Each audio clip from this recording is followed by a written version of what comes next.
K-Talk 1650 is going to the dogs. Who let the dogs out? Who let the dogs out? Who let the dogs out? Who let the dogs out? It's time for the National K-9 Academy, so perk up your ears and start wagging your tails for the National K-9 Academy on K-Talk 1650. And welcome to the National K-9 Academy Radio here on K-Talk 1650. We are the nation's only weekly hour-long radio show that is all about the dogs. And we're so glad you could join us again for another week. I'm joined by my producer, Devontae. How you doing, Devontae? All right, how you doing? Well, how are your dogs? They're doing pretty good. Good. We're going to talk about a topic today, which is one of the main reasons why a lot of people bring their dogs to us. And I'm sure you've run into this with you have three, right? Yep. Three. Yeah, you've run into this at some point. And it's barking. So we train a lot of dogs because they won't stop barking and the owners can't get them to be quiet. So we're going to talk a little bit today about the reasons dogs bark. Sometimes it's not as obvious as you might think. And some of the things that you can do to get them back under control because it has led to people getting into some trouble and some problems and even actually giving up their dogs, believe it or not. So, and the reason for that is it's not only annoying when they bark and continue to bark, but in some cases it's illegal. Yeah, it's called nuisance barking. If they're continually barking, the neighbors are complaining, the city can actually come write you a citation for nuisance barking. And in some cases, we've actually had clients who were close to being evicted because their dogs barked the entire time they were gone. So it is one of those things where you cannot just let it get out of control, get out of hand. So it can be an important topic.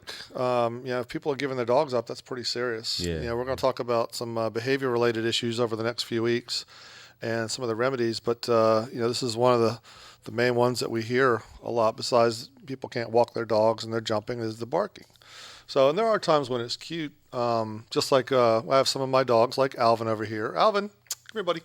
We have them, they're trained to bark on command, which is one of the ways you can actually control it. And we can, get some of our guys when we want them to bark. Alvin, come over here. Come on. And what we're going to do is, it's one of the things you can do. You can train the behavior, and then you just don't give the command like this. Alvin, what up? Alvin, what? Huh? What do you want? What? Okay, good boy. Okay. So when you want him to bark and then when you want him to stop, it needs to end, because if it keeps going, they can get into trouble. So there are things that you can do to work with the dog's barking, and that's some of the things that we're going to talk about. The first thing you want to do before you work on a dog's barking is you got to find out why they're barking. Right. All right. A lot of people are upset because they get terriers, small dogs, and they're upset because they're barking all the time. Well, that's what terriers do. They bark and they bark, and they're usually barking for a reason. Now, one of the things is terriers, they're meant to go to ground and hunt small game, vermin, rodents, etc. So if they see a squirrel or even a bird outside and they start barking, that's exactly what they were bred to do, right? So it's kind of hard to get upset with them, but there are ways you can get it under control. But you have to understand, why is the dog barking? Is there somebody in the yard or a car driving by? We have some of our guys, they'll bark when they see somebody walking up to the front door because they feel like that's their job, is to alert us. They're watchdogs. Let us know. Yeah. And it actually can be useful if we're training dogs in the back or the back hall or something, and we hear the dogs barking. We'll come up front, and sure enough, somebody's coming in. The mailman's coming in. We always know when the mail's arriving. We even put a picture on our Facebook page with all the dogs, even the little dogs outside, because they're right there at the front and they can see what's going on. So sometimes it can be helpful, but again, as long as they stop, just like with Alvin here, enough. When you want enough's enough. Right. So it's one of the things. So why are they barking? One of the reasons dogs bark sometimes too is they're bored. There is nothing going on. People think they have a big yard, a lot of space. Well, it's the same thing day after day. And if the dog's bored, sometimes they'll start developing behavior problems. Sometimes it's digging. Sometimes it's chewing things up. It can also be barking. They will sometimes bark when the wind blows, if they hear somebody next door, So, again, it's one of those things you want to identify. Sometimes they do it when they're anxious. Have your dogs ever barked when you were leaving? Oh, yeah. Yeah. Yep. So it's because they're anxious. When you're leaving, they have some maybe mild separation anxiety. Some have severe, and they bark and continue to bark the whole time you're gone. Again, we talked about that with some of the people that are close to being evicted. So it's one of those things where it could be an anxiety-ridden issue that is causing all this excessive barking. And the other reason is sometimes they just want attention. Because even bad attention, when you're like, that's enough, hush, quiet, whatever you're using. Yeah, they take whatever it's can get. attention. Right. And sometimes they just want your attention, like, hey, I'm down here, look at me, So you want to determine what are they barking at, why are they barking, and then you can address it from that standpoint too. For example, does a dog need more attention? Do they need more exercise? A tired dog generally doesn't bark as much. It could also be something where they feel like they're guarding you. We hear this a lot with people before they get their dogs trained. That they go for a walk, the dog sees another person or another dog, and they start barking at them. And there are certain ways that we handle that as well, and it usually involves some training and a little bit of behavior modification. But you've got to identify the stimulus that's causing the behavior. What are they barking at? Why are they barking? Right. And then you can kind of address it from that angle. It could be something medical too. The dog could be uncomfortable and letting you know. So any good trainer, anytime there's any type of behavior that's kind of unexplained, for example, if the dog is all of a sudden aggressive, if the dog all of a sudden starts barking a lot for no reason, if they start doing different types of behavior for unexplained reasons, one of the first things we always do is tell the owner to take the dog to the vet and get a clearance. Make sure there's nothing going on medically with the dog. Even dogs that are going to the bathroom all over the house all of a sudden, make sure they don't have a UTI before we do all this house training or behavior modification. You always want to get a clean bill of health first to make sure there's no underlying cause. So, and we have heard of dogs that have actually had sticks stuck in their mouth. Like they chewed on a piece and got stuck in their mouth. Yeah, and they went off their food. They lost their appetite, and they started barking and barking at their food because they wanted to eat, but it was painful. Right, and they were trying to let you know. Yeah, so I believe I've heard of that from a vet before. So there are sometimes medical underlying reasons, and you want to rule those out first. But you also don't want your dog to be a nuisance. It can drive you crazy too. You know how some people can't stand the chime in the car when you leave your keys in? Well, it's the same thing with barking. Some people just can't stand barking. Having as many dogs as we do at the academy, we kind of get used to it. Right. Even though they don't bark that much. I mean, that's one of the things is the dogs are together. They're free play. They're getting a lot of exercise, so they're worn out. And it's a stress-free environment because they're all together off-leash playing. So even though we have all those dogs there, the only times they generally bark are when new people come in, like the mailman or something like that, or when it's feeding time because they're like, I want to feed me, that kind of thing. Yeah. As soon as they're fed, it's completely quiet again. So find out, what's going on, why is the dog barking, and make sure that there's no other issues at hand other than environmental issues. For example, other people, you're leaving, things like that. So we're going to talk in the next segment about some of the solutions that you can do if you have a dog that barks excessively before you and your dog get into trouble. So we will be right back right after this break with more National K-9 Academy Radio here on K-Talk 1650.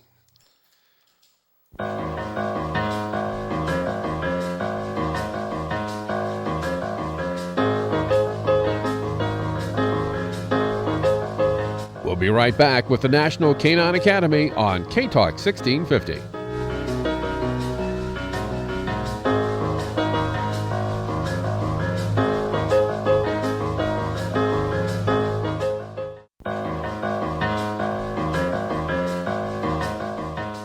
Buddy, stop pulling me. What have you got in your mouth? Give me that. Buddy, come here. Buddy! No jumping. I'm sorry, are you okay? Buddy, no, I just took you out. Does this sound like a typical day with your dog? At National K-9 Academy, we can help. We offer all breed obedience training and behavior modification. Our facility boasts 26,000 square feet fenced grass play area, a 4,500 square foot indoor with separate daycare play groups for large and small dogs, 2 saltwater pools, dock diving facilities, and state-of-the-art training equipment with multiple trainers. We offer the area's only lifetime money-back guarantee. Altogether, this could lead to more days like this with your dog. Good boy, Buddy. I'm so proud of you. National K-9 Academy, located at 5503 Virginia Beach Boulevard in Virginia Beach, Virginia. Call us at 757-289-2700 and find us on the web at nationalk9academy.com.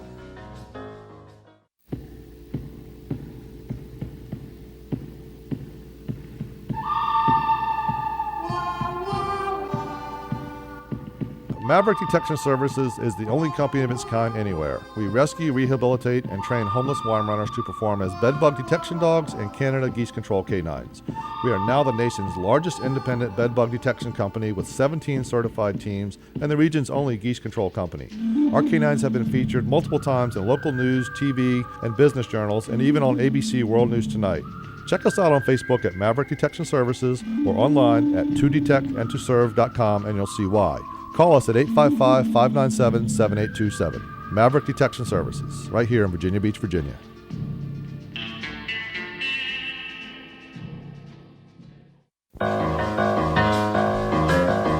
And now back with the National K-9 Academy on K-Talk 1650.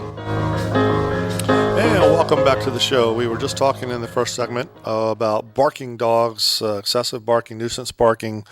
And we're going to continue on with that and talk a little bit about some of the things that you can do to kind of control that. And we were talking through the break, Devontae, you were talking about a couple of your dogs that were barking here recently, and you thought about what may have caused that. You were saying Capri, she'll bark in the morning. She wants somebody to rub her. She's just barking because she wants attention. She just wants attention. And then what do? I go in there and you give her attention. Give her attention. So she has trained you well. And that's exactly. It's funny, but that's exactly what she's done. You're right. She is basically like she's clapping her hands, and you're running over, going, "Okay, is there anything else?" Yeah. Right. And then Tom, he'll bark in the morning, let me know he has to go out, or just to wake me up because it's past my waking up time. Right. Yeah, they're great alarm clocks, aren't they? They get on a schedule. Best alarm clocks. Yeah, they're better. They're more reliable because the power never goes out. Right. You will get up, and if you're not feeding them on exactly when you're supposed to be, they will let you know. They are very good. Yep. The only problem is when it comes around the daylight savings, they don't really follow that as much. Right. So even though the hour jumps forward or backwards, they're still in the old time. On that same time. Yep. Takes them a little while to adjust, but they have a very good internal time clock. But that's exactly some of the things that dogs bark when they want to go out, when they want attention. And then that's what people often do. Dogs bark and they go, "Oh, it's okay." And they start giving them attention. And then you're actually reinforcing that barking. And they're going to do it more and more because they're going to get the attention they want. Right. So it does solve the problem short term. It keeps them quiet. But long term, you're just making it worse. So you got to teach them. It's just like sometimes when we put, we do crate training. We put puppies or even dogs in a crate. All right. Sometimes for their protection. We're going to talk about this in another show on behavior modifications, crating. Mm-hmm. But sometimes you put them in there and they whine and bark. And then what do a lot of people do? "Oh, it's enough, hush," or they let them out. And their dog is training them. "When I bark, you let me out." Yeah. So we'll talk about that in the one of the shows coming up on crating. But that's another reason they bark is when they're unhappy. They don't like what's going on. They want something to change. Mm-hmm. And some dogs can be very demanding. So you have to be more persistent than your dog. And that's what it comes to with things like crating. When the dog's barking, you cannot give them the attention they want. You cannot absolutely not let them out when they're barking, or they've got you well trained. So there are some solutions that you can fall back on with barking dogs. The one that is my favorite is always exercise.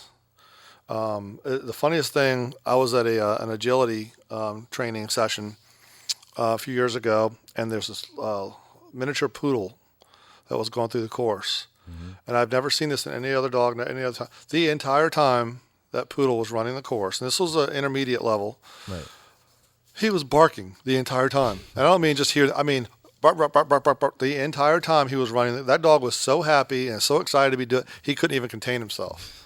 And it was kind of funny. Everybody was laughing. It's kind of cool to see, but I was like, oh my gosh, I hope he's not like that at home. Right. So hopefully he's getting that out there. And that's where the exercise comes in when they're tired. And we have a couple dogs at the academy that bark when they're running around out in the field. Not like that, but just every now and then when they're running around, they bark. And it's just excitement, and they're having fun. And that's why, we offer the daycare services. It gets that energy out of their system, gives them a healthy, constructive outlet for it, as opposed to them. Because those same dogs, if you had them home and there was nothing going on, can you imagine how much they'd be barking? If they're doing that when they have an outlet and are running around this huge field, oddly enough, when I think about it, very few of the dogs bark when they're in the pool. Some of them bark when they're running around the field, but nobody barks in the pool. They bark sometimes when they're on the dock or when they're waiting to get in the pool. And we're not, because we do kind of govern the number of dogs we let in. but none of the dogs bark when they're in the pool. I don't think I've ever heard one of our dogs bark in the pool. Now that I think about it. So exercise is a great outlet for both for energy and the anxiety, as we spoke about. Some dogs may bark because of the anxiety, whether it's separation anxiety or if something is causing some anxiety in them, where it's fear. They hear something outside and they're not sure what it is. Have you ever seen dogs look in a mirror and they back up and start barking? Yeah. Yeah. Oh, yeah. Right? So That's the funniest thing. yeah, and then they figure out, wait a minute. That's me. Yeah. We were doing that. We were doing a bed bug inspection down at the resort homes at Sandbridge yesterday, and it was actually Alvin. We were doing this home we hadn't done before, and as soon as I closed the door to the bedroom to go into the closet, it was all mirrored, and he stopped and was like, he didn't bark, but he was just kind of jerking his head all around, looking at it like, I guess he hasn't seen himself in the mirror a lot, but it was kind of funny. But sometimes they'll bark at themselves in the mirror, and you've seen people taking videos of it. So, like I said, sometimes the barking can be cute, but sometimes not so much. One of the things they said they may be barking for is they want attention, just like your female. So one of the things that you can do is give your dog more attention, not just when they're barking. Again, you don't want them to train you, but all the time.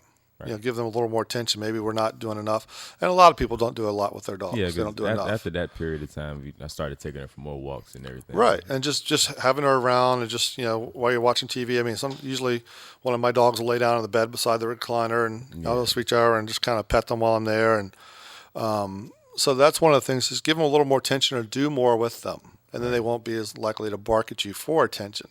They won't be craving it as much because they've already got it, right? So exercise and attention are two of the things. One of the obvious ones should be training. And that's why we did the little demo with Alvin earlier. You can actually train a dog to speak. And this is one of the solutions. You train them to bark. Believe it or not, it sounds like a dichotomy, but you train them to bark on command. And then you don't give the command, right? So you put the behavior on command, and you just don't give it, unless you really want to show them off or something. When we do therapy visits, some of the people there at the clinics, they like to see the dogs do tricks. Some of them will shake right and shake left, lay down, roll over, play dead. Some will speak. So you want to kind of use it, carefully in situations where you're in a clinical setting or a therapy setting. But that's one of the things that we can do, is train the behavior, and then you don't give the command. So if you think about that, it does work. One of the more primitive things that we use is simply a spray bottle, just water.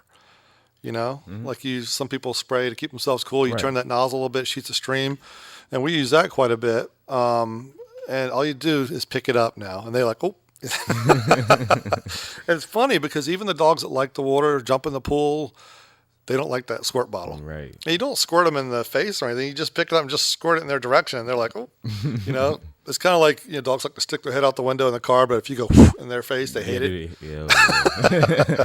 So that's a very cheap alternative. You can pick up a spray bottle for $1.50.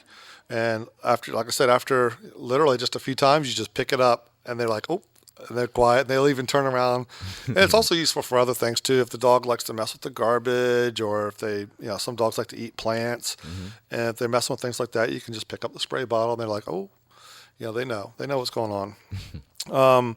Some of the last resorts, as I call it, there are some others we'll talk about here in a minute, but some of the last resorts, and this is, if you're going to be evicted, if you're going to have to give your dog up, these are some of the things that you can look to. They do have bark collars that you can get. And I've seen those. Yeah, and some of them are do what we just talked about with the spray bottle. They spray the dog, and what it does is it shoots up underneath their chin, and like citronella, which is supposed to deter some dogs from barking. I have heard of dogs fixing the problem on two different fronts. One is they bark until it's out. They can just bark whenever. And the other, some dogs like it. They learn to like it. So the spray no longer becomes effective. Right. So it depends on how much the dog is barking too, as to whether or not those will work. But they are available out there, and they're relatively inexpensive. I think they're like $30, $40. Yeah, 30. Yeah. And then the other one is the electronic bark collars, which are, again, just like we had a show on e-collars a few weeks ago. Same website. Bark collars, yeah, they're made by the same. Tritronics and Dogtra are two of the best. They are so much more advanced now than they used to be. Used to they had like 4 settings. Right. Now these things have 3 times as many settings, and they always start off low and work their way up automatically. So if you set it on like 6 out of 8, it starts at 1 and works its way up until the dog starts barking till 6, and then it resets. And they're so trick. The old ones worked on sound, which means if the neighbor's dog barked, your dog, all right, which is not fair. Now they only work on when your dog is barking. They have like a little thing that feels your dog's vocal cords, right? So that's another option. They are quite a bit more expensive. They're anywhere from $80 to $100, $120. But again, this is kind of last resort, versus being evicted or losing your dog. They generally work very well too. We actually recommended it for a rescue down in Georgia that was having problems with their dogs, and the neighbors were complaining, and they used electronic bark collars, and within 3 days, no more barking. And the dogs were happy, and it's just they understood. And now I believe they've even stopped using the collars because the dogs have, again, learned these behaviors. These are habit now. So again, in some situations, it may be the best option. Some other solutions that I'm not the biggest fan of, one is always meds. If your dog just has so much energy and you can't afford daycare, or you can't, spend the time with them, but you don't want to part with your dogs, you can talk to your vet about some meds. And that's not just drugging them up to kind of, give them a downer like acepromazine or something like that. But they actually have some anxiety medications. They have things you can plug into your wall that emit pheromones that will help calm them. They also have collars they can wear, which also help kind of calm them a little bit. That may help. Very passive means. And then, like I said, they do have the the hardcore drugs, as I call it, to kind of take the energy out of their system and that sort of thing. So kind of a last resort. And then the absolute thing that I just don't see any reason to do this. And I don't know if you guys noticed earlier, Alvin's bark is kind of high pitched. And he's been this way ever since we got him. He was found as a stray on the streets of New Orleans. And all the signs lead to him being a research dog. He was found as a stray. He had crate aggression, but not the way you would think. He had crate aggression coming out of a crate, not going in, which means he was probably pulled out to do mean things to him. He has the number 7 tattooed on his inner thigh. Breeders don't do that. And number one, trying to get a puppy to hold still to do a perfect 7, because it's dot, dot, dot, dot, dot, dot in the shape of a 7, not just straight lines. That's something more like research facilities do. And then he's been debarked. That's why his bark is kind of soft and high pitched, as opposed to our other Weims who have much deeper, throaty bark. Right. And that all fits a research dog, because they don't want the dogs in the crates barking the whole time they're working with them or hanging out. So they debark them. It's where they actually sever the vocal cords. And this is what you get as a result. So that's not something I would ever recommend doing, but it is what some people have done. It's very controversial. It may even be illegal in some states now. I'm not sure. But he's my only dog that I have that's been debarked. And, it hasn't changed his attitude. I think he even tries to bark a little louder sometimes because of it. But those are some of the things that you can do that are healthy. Exercise, attention and spending time with your dog, training, put the behavior on command and don't give the command. Simple as a spray bottle, and there are collars out there that'll help. So hopefully that'll help keep some of your dogs out of trouble. And in the next segment, we're going to talk about our working dogs and how them working quietly is not only something that's beneficial, but in some cases it's kind of mandatory depending on where we're working. So we'll talk about that in the next segment. We'll be right back after this break with more National K-9 Academy Radio.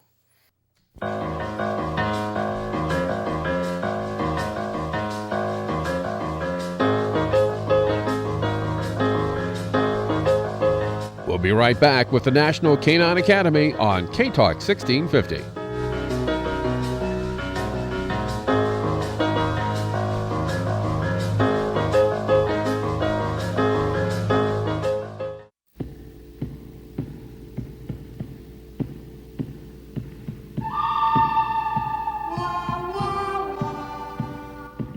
Maverick Detection Services is the only company of its kind anywhere. We rescue, rehabilitate, and train homeless Weimaraners to perform as bedbug detection dogs and Canada Geese Control K-9s.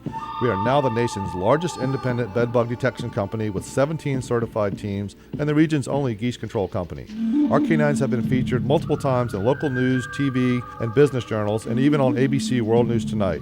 Check us out on Facebook at Maverick Detection Services or online at todetectandtoserve.com, and you'll see why. Call us at 855-597-7827. Maverick Detection Services, right here in Virginia Beach, Virginia.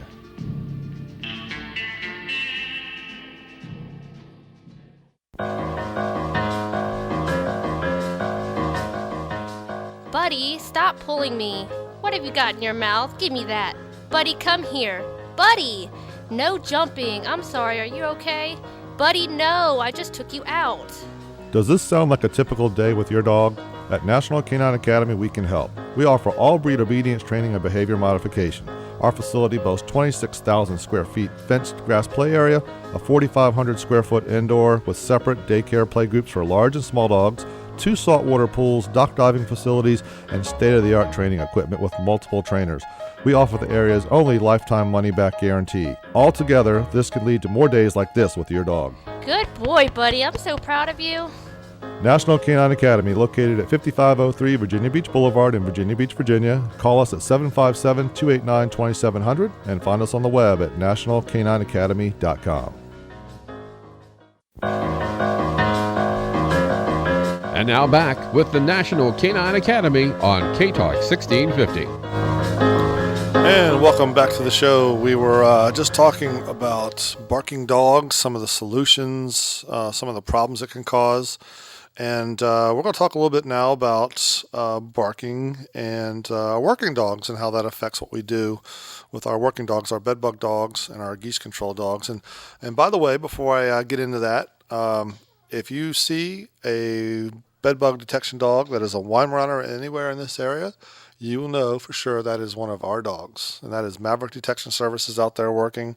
We're very proud to have the only Weimaraners in this area working as bedbug detection dogs. They work very hard. They're very thorough. If you go to Maverick Detection Services on Facebook, you'll actually see pictures of how thorough they can be, top to bottom, and we're very proud of their accuracy and how well they do what they do. So, but when they're out there working, whether it's bedbug detection or geese control, they're absolutely quiet. And that's very important when you consider where we're often working and what we're doing. They do not bark at all when they're doing the bedbug detections. Even when they alert, they sit there and basically point at it and will not move until they get their reward, which comes from the alert. Yeah, isn't that pretty cool? Yeah. It's just like the military and the police trained detection dogs. Same philosophy, same training techniques. So, but some of the places that we do these inspections, some of them we've done recently, just even in the last couple of weeks, we just did a nursing home. The last thing you want is a dog in a nursing home that's barking. Right. They're going crazy. Even when people wanted to pet them, every room was like a therapy visit. Again, the patients, I guess the residents is there. Were happy to have company and wanted to see, after we inspected their room, they wanted to spend some time with the dogs and pet them and talk about the dogs they had. We didn't want a dog that was sitting there barking the whole time. So we want our guys to be kind of quiet, and discreet is the best word, so that very few people even know we're there. The only reason people really even notice us is because there's usually not dogs there. But other than that, they're completely quiet and they're well behaved. They're right by us until we give them the command to search, and then they're basically at the end of the lead. We've actually done 4 or 5 inspections, not just in the nursing home or a clinical setting, but at people's homes when one of the family members was asleep. I mean, sound asleep in the bed. And we were able to do the inspections, and I think all but one, and that gentleman woke up right when we were finishing the inspection. But we've actually been able to do inspections with people in the room sleeping without waking them up. Obviously, not something you can do with a barking dog. We've done bedbug inspections in libraries, and yes, you can catch bed bugs at libraries. Think about it. When that book was last checked out, where was it? Somebody's house. Right. Yeah. And then they bring it back, and bed bugs will hide in there. We found them in the bindings and everything. So obviously, if you're in there reading, you don't want to hear a barking dog. So we try to be as discreet as we can. We do a lot of apartments, pre-move-in inspections. So before you move into an apartment, you should ask, has it been bed bug cleared by K-9? There are actually clearance letters that we give them. Say this apartment complex, this unit on this day was inspected by these dogs and found to be clear. It's one of the new things that a lot of apartments are doing, and it's benefits the tenants moving in. It's also a benefit for the landlords. But we're in apartments. You don't want dogs barking, disturbing the neighbors. Very often, people don't even know we're there. We're walking around with the maintenance staff.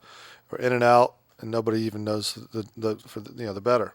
You don't want the dog to be intimidating to people, because sometimes there are people walking by down the hall, apartments and whatnot. You don't want them to be intimidated or afraid of them. They are large dogs. They're 60 to 80 pounds, 85 pounds. But again, if they're well behaved, they're well controlled, they're beside you the whole time, they're doing their job, they're not going crazy. Like we were talking about, sometimes dogs will bark at other people when they see them walking across the street or other dogs. We don't want that. That's not what we look for in one of our working dogs, whether it's for bed bugs or geese control. And even when they're chasing geese, believe it or not, the dogs are completely quiet. And a lot of people don't believe me, but you've seen the videos. I make more noise when we're doing geese control, when I'm calling the dogs back to me or giving them direction where to go, than the dogs do. The geese make more noise than anybody when they're honking. Oh, yeah. Yeah, so you can definitely hear them from a long way off. But that's important too, because we do geese control with schools, and you don't want them scaring the kids or intimidating the children. Right. And we just spoke about we're doing a cemetery now, a very nice memorial park right here in the Tidewater area, and there are people actually visiting grave sites. The last thing you want is dogs barking everywhere, right? So unfortunately, there's not a whole lot we can do about the geese honking when we're chasing them, but our dogs are at least quiet when they're getting them out of the area. So it does and if you think about it, we're actually providing a more peaceful, serene environment for the visitors to the cemetery, and getting the geese out of there. But because they were doing quite a bit of damage, they were destroying a lot of the bouquets because they were drinking out of the vases they were in. They were leaving their little remnants, as I call it, everywhere behind. I mean, think about it. If you go to a cemetery to visit, a relative that's passed on, you don't want to see goose droppings all over the place, right? That's kind of, and it kind of hit home with me when we were out there yesterday, and there were people out there laying in the grass. I didn't get close enough to them to see, but I thought it was kind of nice actually to see that people had that kind of relationship with the family members or friends, and because it's not like that with a lot of people these days, out of sight, out of mind. But to see that was kind of touching, and it makes me that much more proud of what we're doing, and kind of puts make sure we put a little extra behind it to make sure that this is a place of serenity and where people can truly rest in peace, and people can feel good about where their loved ones lay their final resting spot. And and I know the geese don't mean to do it, but just naturally, just the things that they were doing just didn't sit well. And I completely understand why they want us to come out, but we're completely quiet when we're out there working. So the kind of people are kind of surprised, that we've been there, and we send them videos to show them this is what we did today. The caretakers, and they're like, I didn't even know you were here. Well, that's the whole point. We don't want anybody to know we're here except the geese, and they know we've been there. So, but at the same time, these very same dogs that are quiet when they were out there working, doing the bed bug detection and the geese control, when people come into our shop sometimes, or people are pulling up, they'll bark and let us know they're there. So they know when there's a time to bark and when there's a time not to. And then when we say that's enough, that's enough. It needs to stop. Right. So, they're doing what they're supposed to when they're supposed to doing it. And that's the key. They're not just out there, barking randomly. Just like we showed with Alvin, I can get him to bark if I want to, but most of the time I prefer him not to. I feel terrible that he's been debarked. The only thing I can think is some sort of research facility or something. Right. And it was a pretty controversial thing a few years ago. It was in the news, and I haven't heard a whole lot about it. I don't think there are any vets that actually do it anymore. There were some in Northern Virginia, I believe, that used to do it, and I'm not sure, but I haven't heard a whole lot of people talk about it recently.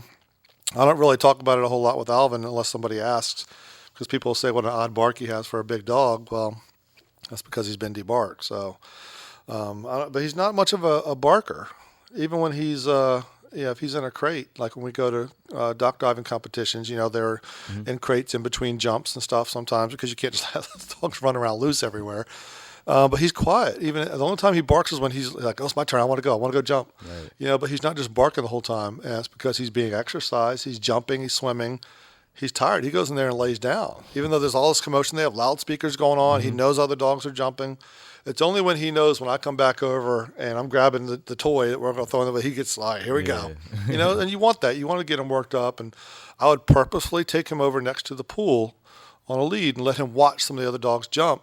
And he would stand up on his hind legs and bark, and that's what I want. I want him fired up. Yeah, get excited. Right. So there's a time when it's good, and there's a time when you don't want that.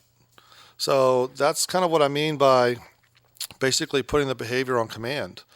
And, when I wanted him to get worked up, I wanted him to bark, I took him over there, and I basically encouraged it. The rest of the time, I don't. And as you can hear, he's been quiet the rest of the show. Yep. So it can be done. Alvin was 4 years old when I got him. So all this other stuff had been done before I got him, God knows what. So it doesn't matter if your dog is a puppy or an adult. You can definitely work with the behaviors and make it better and kind of shape the behaviors. How long it will take varies from dog to dog. But again, verify and kind of determine what's causing the barking. You look at the breed. Terriers tend to bark a lot more than the larger dogs. Some of the dogs that are bred to do guard work, the Dobermans, the Shepherds, even the Weimaraners, they take a lot of pride in what they were bred to do. And it's normal for them to bark, let people know they're there. But the key is to put that behavior on command, too, so that when you tell them that's enough, it stops.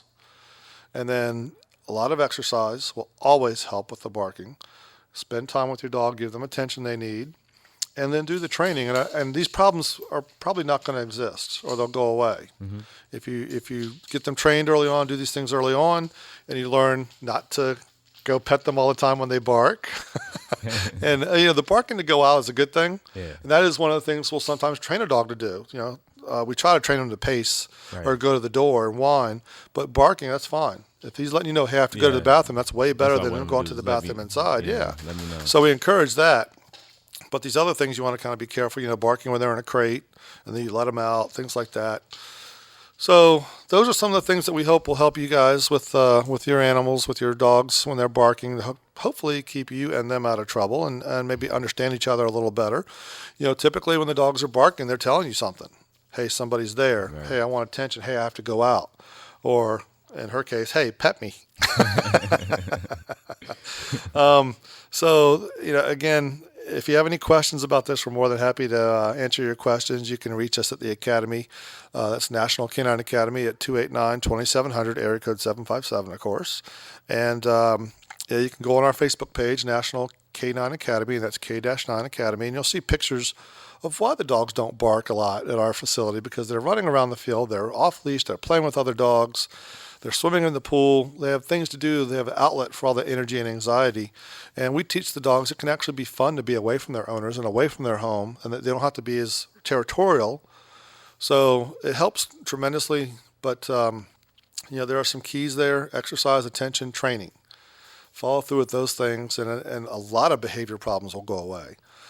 Barking is just one of them. So like I said, we're going to talk in a few weeks about crating as well. We have a very special show we're lining up for next week, and we'll talk about that more later on. But we're going to take a quick break, and we're going to be right back with Christine Lacoste from PetsAdvisor.com with this week's Dog News of the Week.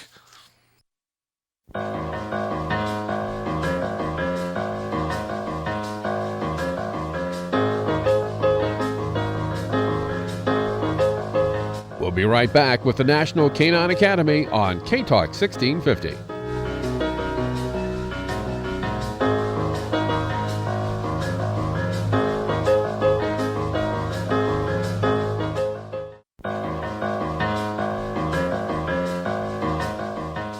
Buddy, stop pulling me. What have you got in your mouth? Give me that. Buddy, come here. Buddy! No jumping. I'm sorry, are you okay? Buddy, no, I just took you out. Does this sound like a typical day with your dog? At National K-9 Academy, we can help. We offer all breed obedience training and behavior modification.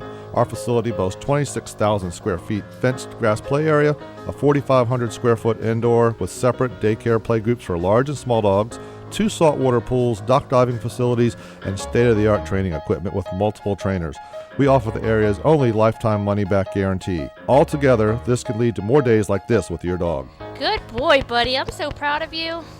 National K-9 Academy, located at 5503 Virginia Beach Boulevard in Virginia Beach, Virginia. Call us at 757-289-2700 and find us on the web at nationalk9academy.com.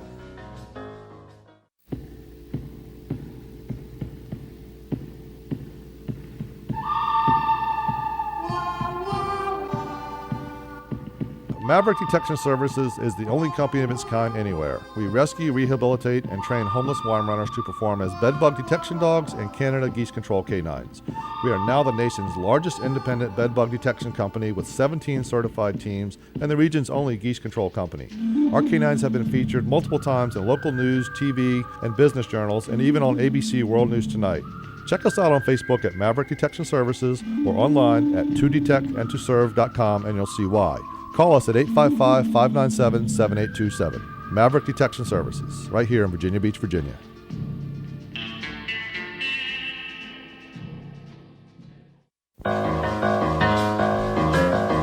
And now back with the National K-9 Academy on K-Talk 1650. And welcome back to the show. And we're happy to have Christine Lacoste joining us. How you doing, Christine? Doing good. How are you? I'm doing all right. So I was looking through the list here. You've got some interesting stories for us this week, starting with a dog that was lost for 2 years and is now home again. Yeah, hopefully everyone had a great Father's Day last weekend, but apparently one family had a really great Father's Day. This is it could not have been better for Nathan Braun and his family. On that day last week, they were reunited with their 5-year-old golden retriever, Murphy. Murphy had actually been missing for nearly 2 years after he vanished while on a family camping trip in the Tahoe National Forest. They haven't been able to find him since and thought he might have been gone forever. 2 weeks ago, they were overwhelmed with the news that a dog fitting Murphy's description had actually been spotted in a campground about 11 miles from where Murphy had disappeared. So the family took Murphy's blanket from home and Braun's cap to the campground to leave it there, hoping the dog would recognize the scent. And their instincts paid off because the dog was found sleeping on the blanket that very night. Oh, very cool.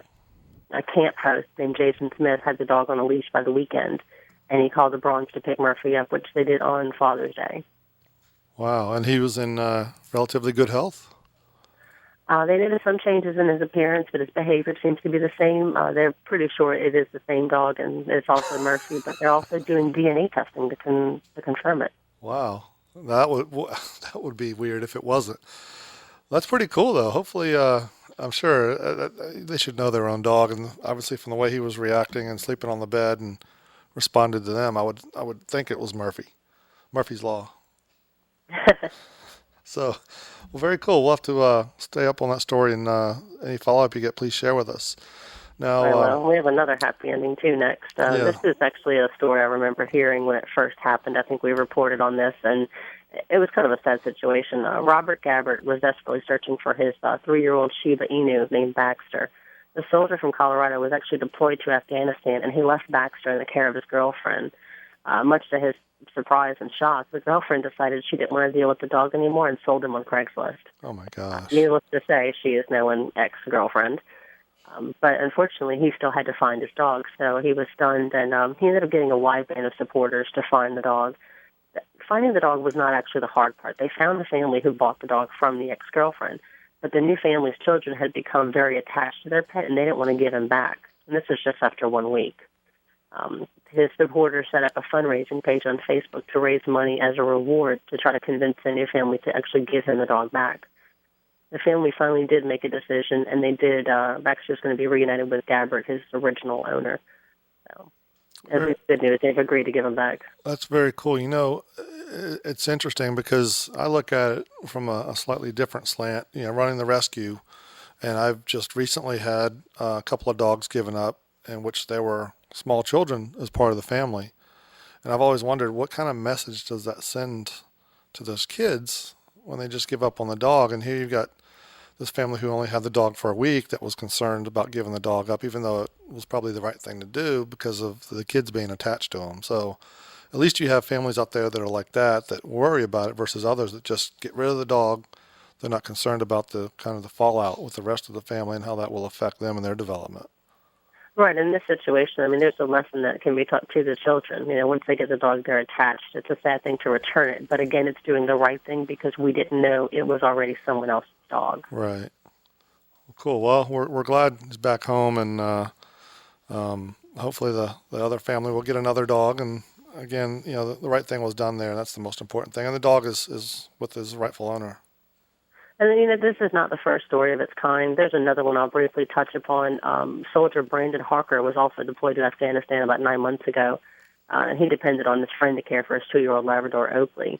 When he returned home to Tacoma, Washington, he was just shocked to find out that his dog had actually been given away. He tried desperately to locate the pet, local shelters, veterinarians, social networks. Numerous people have contacted him to say they remember seeing him for sale on Craigslist. He tried posting an ad, his description, just pleading for help. And the last update we have is on June 18th of this year, which is a year later, actually a year, not 9 months after the story first was reported. The dog's whereabouts are still unknown. So he doesn't have a happy ending in that story, but he is still searching.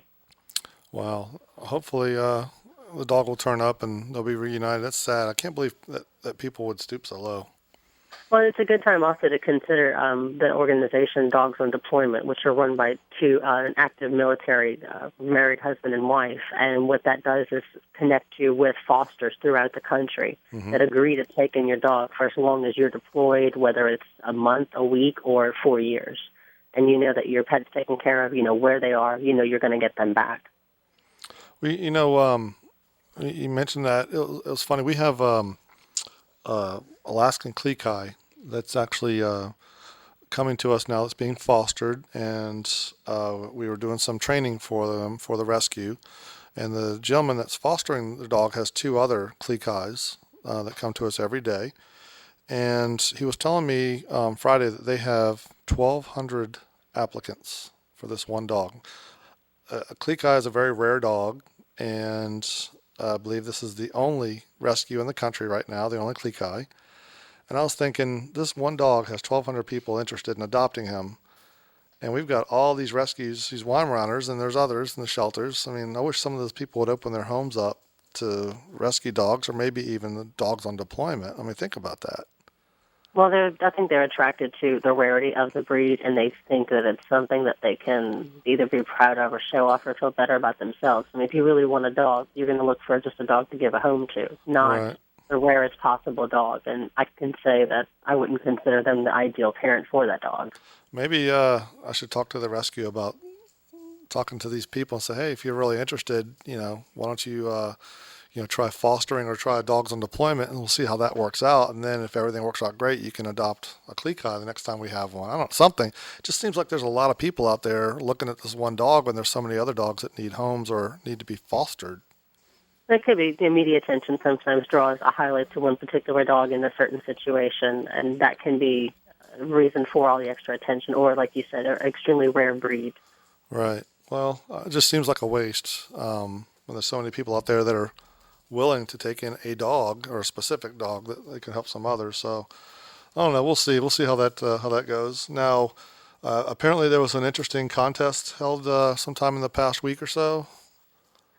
Yeah, this was Friday, June 20th. It was that time of year again. This is an annual contest for the world's ugliest dog. I don't know if you remember the small, the Zolowitz Queenly Mowgli that won last year, and it was a little dark, like hairless dog with the little whiskers around his face, and he won for ugliest dog. And I remember seeing him because he was actually at Crufton, England, and a little stroller being moved around so people got to pose and take pictures with him. Well, this year, this is the 26th year for the contest, and it was on Friday, cash prize of $1,500. The winner actually enjoys time in the spotlight. They go on national television appearances, special events, and worldwide attention, which obviously if I saw them in England, they definitely get around. The 4 main categories are unique features, audience reaction, personality, and first impressions. No doubt the first impressions are the key in the final decision, but they actually did find a winner. Let's see who they picked. They picked Peanut. It's a 2-year-old Chihuahua Shih Tzu mix from Greenville, North Carolina, who beat out 28 other contestants to win the world's ugliest title. If you actually go to Pets Advisor, click on Buzz, and look for that title, there's a picture of the dog, and it's pretty scary. I'm looking at it right now.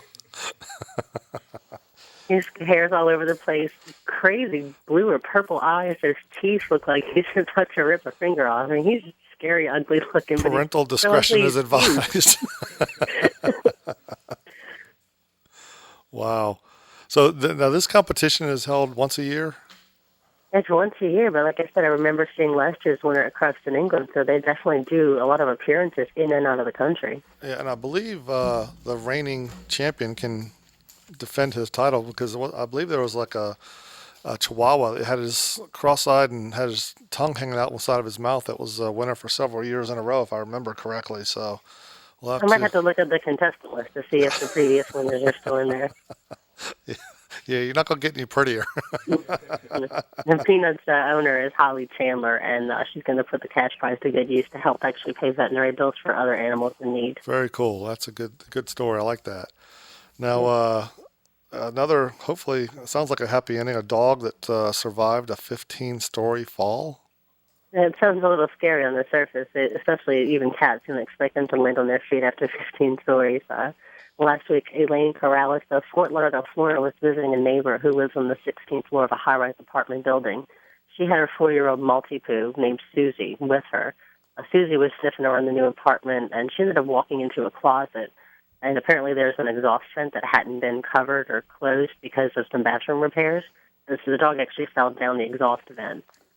Fort Lauderdale Fire Rescue responded pretty quickly to the call for help and had to end up cutting holes above and beneath the second floor in hopes of getting the dog out. It took about 3 hours, but they finally were able to free Susie. She was rushed to a local animal hospital. And, of course, the vets are expecting worst-case scenario. I mean, 15-story plunge, you're thinking multiple fractures, broken bones, internal injuries. But to everyone's pretty much surprise and shock, the dog was conscious, alert, and only had bruises. Apparently the dog was doing parkour down that exhaust vent. Maybe he had like a little piece of cardboard he was skating down on. Or I was going to ask if he was wearing that flying squirrel suit like the other dog we talked about a few weeks ago. It's possible. Maybe she was in that beekeeper suit. Had some extra padding. Right, but the dog is doing fine now. The dog's doing fine, just bruises. And the exhaust fan has been patched up, and I'm sure it has by now. It doesn't mention that in the news, but I'm sure it has. well, you know, I actually did a home visit. You know, we do home visits and inspections before we adopt out for our dogs, and I had a Boston Terrier rescue contact me because we sometimes do this. They're from Tennessee, and they were adopting to someone here locally, so they asked me to go do a home visit for them to make sure the home is safe and everything. And you know, I hadn't really thought about it, but there are a lot of things on there that they had to be concerned about with having smaller dogs that we don't with larger dogs like the Weimaraners. One is, you know, the doggy doors, because other critters can get in and out. And they also talked about, you know, access to pools. They talked about different, you know, the vents and things like that, because the little dogs can get in, and we don't even give it a second thought having large dogs. Right. But they even talked about like some of the local wildlife, like hawks and stuff, that could pick them up and carry them away, which, you know, we think the exact Very opposite. true. Yeah, Very true. we think the exact opposite. The hawks and stuff are scared of our dogs, but it's, you know, smaller dogs. So there are some things you need to kind of consider when you have smaller dogs that can go places that you may not think of, like an exhaust vent. So Definitely.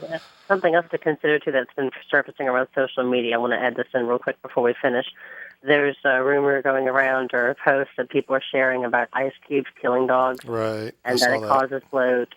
We're actually going to have an article by our veterinarian going published this Wednesday coming up on petsadvisor.com that's going to directly address that and all of the different causes and kind of myths surrounding that. Right. Yeah, I saw that. Yeah, we'll bring that up next week and follow up on that and talk a little more about bloat as well. It's a good point. Well, Definitely. thank you, Christine. We will look forward to having you back on with us next week. Thank you. And thank you to all of our listeners for joining us again for another edition of National K-9 Academy Radio here on K-Talk 1650. We'll see you next week.